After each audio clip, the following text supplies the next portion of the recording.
Welcome back, everybody. Today we are talking about BeetleJuice, but we ain't talking about the movie, the TV show, the other movie, which everyone told me it was good, and I didn't like it.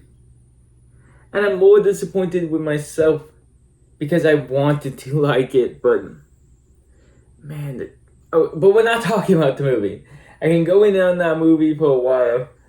We are talking about the BeetleJuice Graveyard Show from Universal. It's a video by Defunctland. They did a bunch of videos kind of going through the history of different amusement park rides or different parks in general, and they always seemed quality. I've seen a few of them a couple years ago. I always wanted to do a video about them, and I don't know, today just felt like the day, I guess.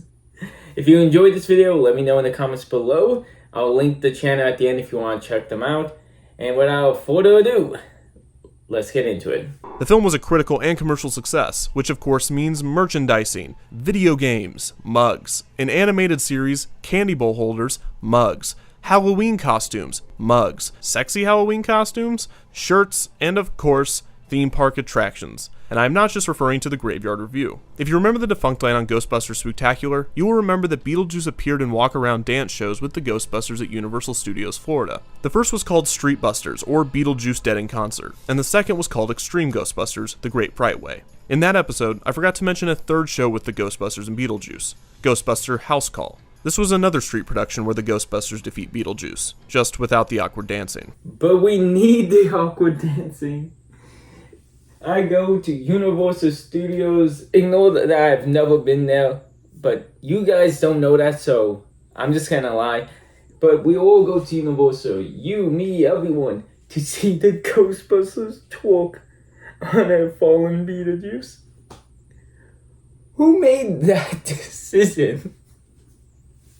And why are the Ghostbusters battling BeetleJuice?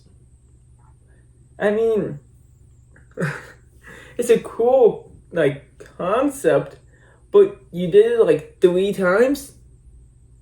3? You couldn't think of a different character to replace with BeetleJuice, or did you just want to advertise a new show and it's the same thing each time? There's no chance you you changed it that much, besides I guess maybe the awkward dancing, and you put BeetleJuice on top of a building for whatever reason. I guess that's not a safety hazard.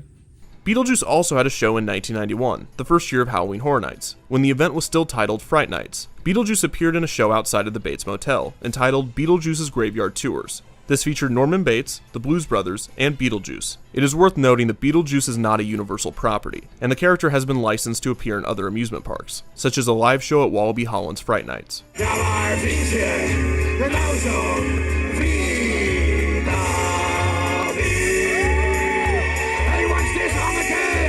Why is BeetleJuice always in shows that involve twerking? There's just something from the original movie I'm forgetting? What the fuck? Why? I would get it if he was your character and you want to do this Ghostbuster BeetleJuice crossover. But the fact that you had to license out to get him, you couldn't have used your own property? You're paying more to use someone you don't own, right? Holy shit. So BeetleJuice is just kind of going through the multiverses of amusement parks? Holy shit. You can just pew and do whatever he wants. Okay. I guess we're here though about him and Norman Bates going to a graveyard. In 1992, BeetleJuice took a permanent residency at Universal Studios Florida with BeetleJuice's Rock and Roll Graveyard Review, replacing a short-lived opening day stage show in American Tail Theater. This show, opened from 1990 to 1992, was an abridged telling of the American Tail films, and featured walk-around characters from the movie. In Universal Studios Hollywood, the Graveyard Review replaced The Adventures of Conan, a sword and sorcery spectacular. This show ran from 1983 to 1992, and it featured everything from sword fighting to lasers to even an animatronic dragon. The theater that BeetleJuice's Review took over was outdoors in Florida and indoors in Hollywood. First of all, that dragon was cool. Second of all, I get it. You know, Conan's not as popular as he once was. Replace him with another thing for adults to go and see for a live show. But you replaced this like little kitty mouse themed, I forgot the movie, Mouse Tale, American Mouse Tale. I really haven't seen the movie in a long time, since like probably only once as a kid. But you replace that with BeetleJuice talking. Like, I get it. BeetleJuice is a movie kids could see. It's not like it's, you know, a raging horror movie with blood and guts. Like, kids like BeetleJuice too. But it feels like a much more easier switch Conan to BeetleJuice than a cute little mouse movie to BeetleJuice.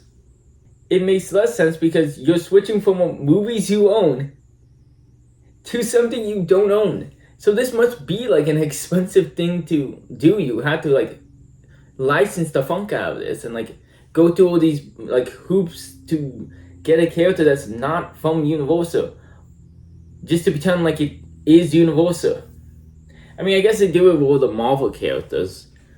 Probably not for much longer though, due to Disney, but BeetleJuice's Rock and Roll Graveyard Review, sometimes referred to as BeetleJuice's Rock and Graveyard Review, had 4 versions during its run. Version 1 ran from 1992 to 2002 in Florida and until 1995 in Hollywood. Version 2 ran in Hollywood from 1995 to 1999, and in Florida from 2002 to 2006. This version also opened as an opening day attraction on March 31st, 2001 in Universal Studios Japan as Universal Monsters Live Rock and Roll Show. Versions 3 and 4 were exclusive to Florida and came in 2006 and 2014 respectively. The original version of the show opened with a mummified BeetleJuice speaking from a coffin, requesting that the audience say his name 3 times to free him. After this, BeetleJuice goes into the audience to encourage participation and mingle with guests.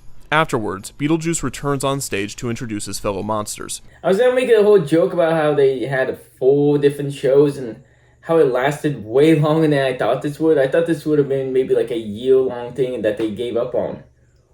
But this kind of seems cool. Like, everyone chanting BeetleJuice, BeetleJuice, BeetleJuice together. Then you have BeetleJuice going to the crowd.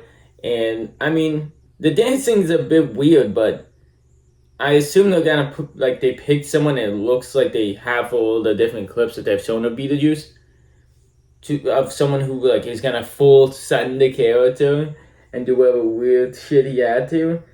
And I mean, with how many times that they've used BeetleJuice leading up to his official line, it must mean that like they did good and people want to see it. So I don't know, like this seems like a good idea that just probably didn't do as well due to the fact that some people only care about the BeetleJuice in the monster movies, unfortunately, for Halloween, which I think is stupid. I mean, just look, years later, they finally realized the uses of the Universal monster movies by doing an entire, like, epic universe, you know, where they're the star, where this probably could have been, like, a big factor into it. Like, it's just funny to think that sometimes these things are just when they came out and not really the fault of their own. But we'll see. Maybe there was some part of the show that we've seen yet that doesn't look cool. I don't know. So far, I'm fully sold on this. Introduces fellow monsters: Dracula, Frankenstein's monster, Bride of Frankenstein, Wolfman, and the Phantom of the Opera. BeetleJuice and the monsters perform one musical segment, and BeetleJuice decides that the group isn't rock and roll enough. After once again asking the audience to say his name 3 times, BeetleJuice uses his powers to transform the monsters into a rock and roll band. Jets of fog are used to disguise the actors, quickly changing their costumes on stage. The newly formed band performed various songs, with each monster getting a chance to sing. The show ends with BeetleJuice applauding the monsters and himself. The entrance music was the main theme from BeetleJuice. The show itself contained popular songs such as Great Balls of Fire and You Make Me Feel Like a Natural Woman, and concluded with Deo and Jump in the Line, 2 of the more memorable songs from the film. Version 2 of the show was essentially the same, but swapped the Phantom of the Opera for 2 dancers named Hip and Hop. While the structure of the show was nearly identical to version 1, it saw a complete change in music. BeetleJuice's entrance music was now We Will Rock You. The show included songs such as YMCA and Rain and Men. I get switching for more popular music, but I don't know, the Forced Settler sounds like it really goes with the characters. You make me feel like a natural woman for, I assume, the Bride of Frankenstein and Great Balls of Fire. You know, a lot of the monsters have been afraid of fire. And then, of course, Dale, which, you know, is iconic for BeetleJuice. But the fact that they even took out BeetleJuice's, like, opening number, I don't know. I get it, popularity of music, but the Force Settler seems better. Also, I get Phantom of the Opera is maybe not all well-known, but you just pick two random, like, at least replace it with something cool, you know? In 1999, the Hollywood version of the show closed, replaced by another musical show, Spider-Man Rocks. For the final performance in Hollywood, the final song was switched back to Deo, as a tribute to the original show and the film that inspired it. In 2006, the third version of the show debuted in Florida. This version was more adult-oriented, and was given a PG-13 rating to reflect this. The script was updated to include topical pop culture references. For instance, when BeetleJuice is listing the monsters featured in the show, he includes Paris Hilton, before Igor informs him offstage that Paris is not available. That is not the Parisano. Go. Anyway, hi, how are you doing? Another difference is that Hip and Hop are now Transylvania cheerleaders instead of simply backup dancers. Why would you keep the hip and the hop? Fucking hell. Whatever. They probably didn't want to switch too much, but I do appreciate that they realized that maybe make it something that adults can enjoy too. Like, so far, I gotta say, it seems like they're making a lot of good decisions for the show. It just probably got phased out for things like Spider-Man, which were more popular at the time. At least that's my guess so far. Like, this, I don't know. If they put this show on and I was there, I would at least sit for some of it. You know what I mean?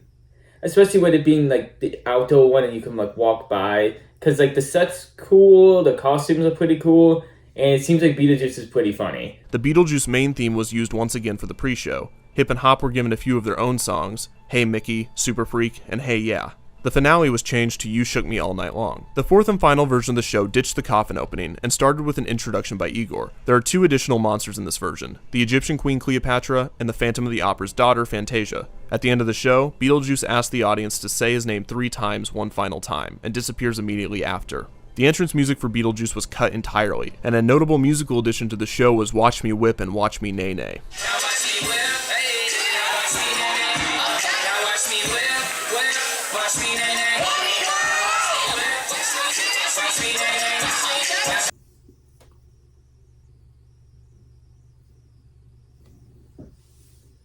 Why the fuck?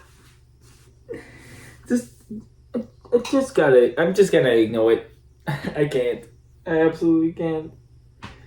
Oh god, Frankenstein is one of my favorite characters of all time. I just saw him do the whip and nay nay.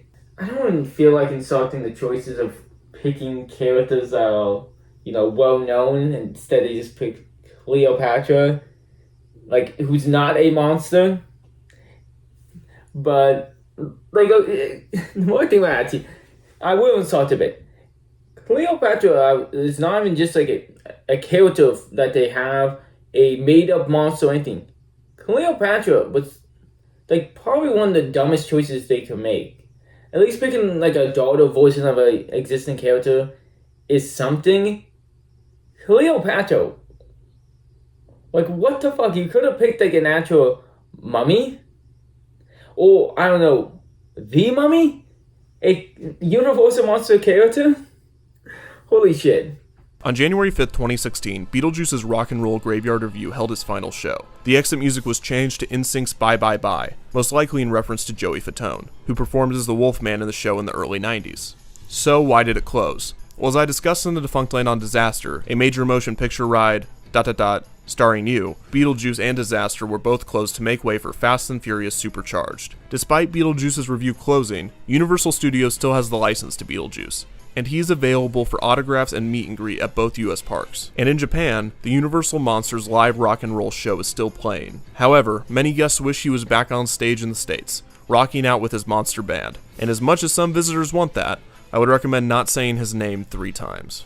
Well, at least they got a send off with the bye bye bye, like final show. That seems like they at least did something for it. I guess Joey Fatone, one of the Instinct members, was part of the show at one point. Okay.